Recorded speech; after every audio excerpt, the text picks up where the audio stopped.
Hello प्यारे बच्चों, कैसे हैं आप सभी। चलिए इस वीडियो में हम समझेंगे कक्षा 4 की वर्कशीट नंबर 96B जो कि 25 अक्टूबर 2021 की वर्कशीट है और आज का सब्जेक्ट है बच्चों ईवीएस।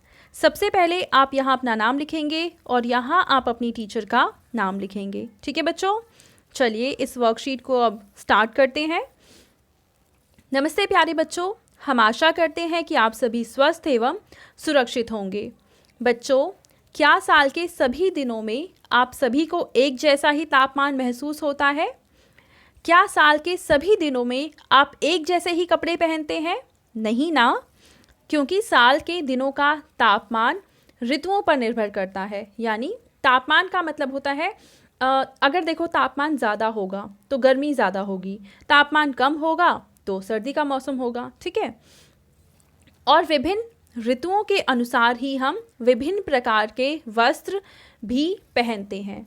यानी आपने देखा ही होगा सर्दी में आप लोग कैसे कपड़े पहनते हैं, ऊन वाले, और गर्मियों में पतले कपड़े पहनते हैं जिससे आपको गर्मी ना लगे। तो आज हम विभिन्न प्रकार की ऋतुओं और उनमें इस्तेमाल होने वाली चीज़ों के बारे में जानेंगे। तो देखिए, हम सबसे पहले समझते हैं अलग अलग ऋतुओं के बारे में। पहला प्रश्न है बच्चों, ऋतुएं मुख्यतः 4 प्रकार की होती हैं। पहला है ग्रीष्म, दूसरा है वसंत, तीसरा है पतझड़ और चौथा है सर्दी। नीचे दी गई तालिका में इन ऋतुओं के अनुसार एक वृक्ष की 4 अवस्थाएं दर्शाई गई हैं। चित्रों के नीचे ऋतुओं के नाम एवं इनसे संबंधित महीनों के नाम लिखिए। तो अब देखो यहाँ पे हमें दे रखे हैं, सबसे पहला है वृक्ष की जो अवस्था है, देखो ये वाला है जिसमें बहुत सारे फूल हैं और ये पौधा, ये पेड़ रंग बिरंगा हो रखा है। इसका मतलब ये होना चाहिए वसंत ऋतु। कौन सा है? वसंत ऋतु। ठीक है, और महीना कौन सा होगा? मार्च,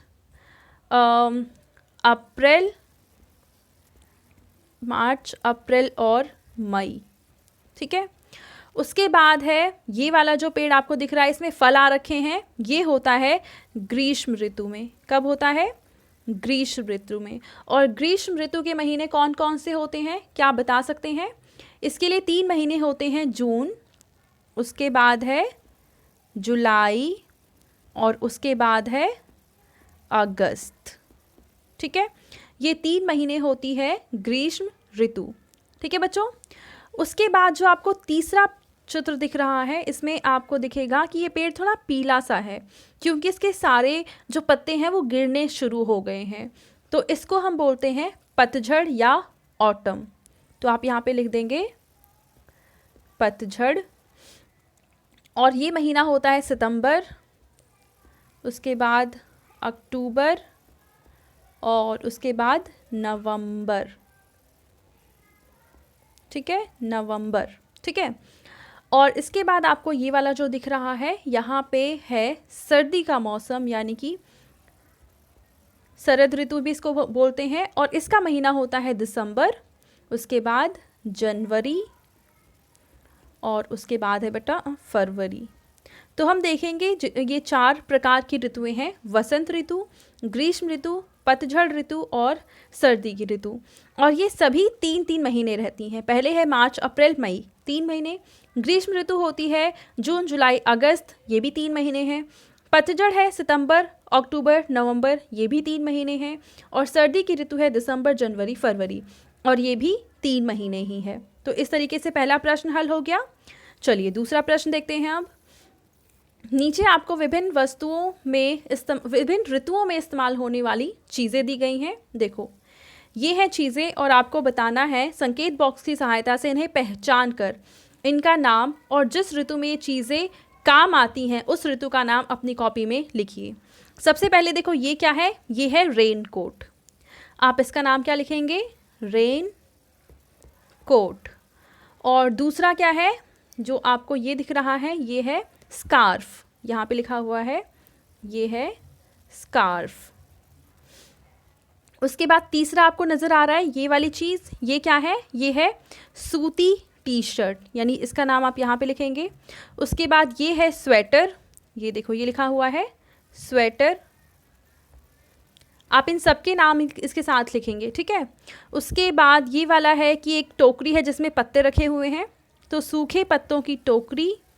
उसके बाद ये है चश्मा, ये रहा धूप का चश्मा। उसके बाद है ये क्या है, छाता, आपको नज़र आ रहा है यहाँ पे लिखा हुआ है छाता। और उसके बाद है पत्ते इकट्ठा करने का औजार, तो वो है यहाँ पे। तो आपने ये तो पहचान लिया कि किस चित्र में क्या चीज़ दर्शाई हुई है। अब इसके बाद हमें ये पहचानना है कि ये किस ऋतु में इस्तेमाल की जाती है। तो सबसे पहले है रेन कोट। रेन कोट कब इस्तेमाल करेंगे, जब बारिश होगी। और बारिश कब होती है, गर्मी में होती है। तो हम यहाँ पे गर्मी ना लिखकर, क्योंकि हमें ऋतु का नाम लिखना है, तो हम लिखेंगे ग्रीष्म ऋतु, ठीक है। क्या लिखेंगे, ग्रीष्म ऋतु। दूसरा है स्कार्फ, हम कब पहनते हैं, सर्दियों में, तो हम यहाँ पे लिखेंगे सर्दी। उसके बाद है सूती टी शर्ट, हम कब पहनते हैं, ये भी गर्मियों में पहनते हैं, तो इसमें हम लिखेंगे ग्रीष्म। उसके बाद है स्वेटर। स्वेटर हम कब पहनते हैं, ठंडियों में पहनते हैं, तो इसमें भी हम लिखेंगे सर्दी, ठीक है बच्चों। उसके बाद अब देखो, एक टोकरी में सूखी पत्तियां इकट्ठा हो रखी हैं, इसका मतलब ये पेड़ से गिरी होंगी, इसका मतलब ये मौसम होगा पतझड़ का, ठीक है। उसके बाद है चश्मा। चश्मा हम जनरली गर्मियों में लगाते हैं, तो हम लिखेंगे ग्रीष्म ऋतु। उसके बाद है छाता। छाता कब इस्तेमाल किया जाता है, ग्रीष्म ऋतु में, यानी जब बारिश होती है। और उसके बाद है यहाँ पे देखो, एक इंसान है जो पत्तियाँ इकट्ठी कर रहा है, तो पत्तियाँ कब इकट्ठा करेगा, जब पतझड़ का मौसम होगा, तो यहाँ पे हम लिखेंगे पतझड़, ठीक है बच्चों। तो इस तरीके से हमने दूसरा प्रश्न भी हल कर लिया। अब इसके बाद हमें एक एक्टिविटी दे रखी है कि जो ऋतु आपको सबसे अच्छी लगती है उससे संबंधित चित्र बनाइए और अपने टीचर के साथ साझा कीजिए। तो आपका फेवरेट जो भी सीज़न है उसका आप एक चित्र ज़रूर बनाएंगे और उस चित्र को अपने टीचर के साथ शेयर करेंगे, ठीक है बच्चों। आपके पेरेंट्स के लिए सुझाव है कि विभिन्न ऋतुओं से संबंधित अपने अनुभव बच्चों के साथ साझा कीजिए। तो आप अपने पेरेंट्स से उनके एक्सपीरियंसेस को ज़रूर पूछना, ठीक है बच्चों। तो ये थी आज की हमारी ईवीएस की वर्कशीट एंड आई होप आपको ये वर्कशीट बहुत अच्छे से समझ में आ गई होगी। एंड अगर आपको बेटा ये वीडियो पसंद आई है तो इसको ज़रूर लाइक करें, अपने फ्रेंड्स के साथ शेयर करें और चैनल को सब्सक्राइब कर लें। Thank you.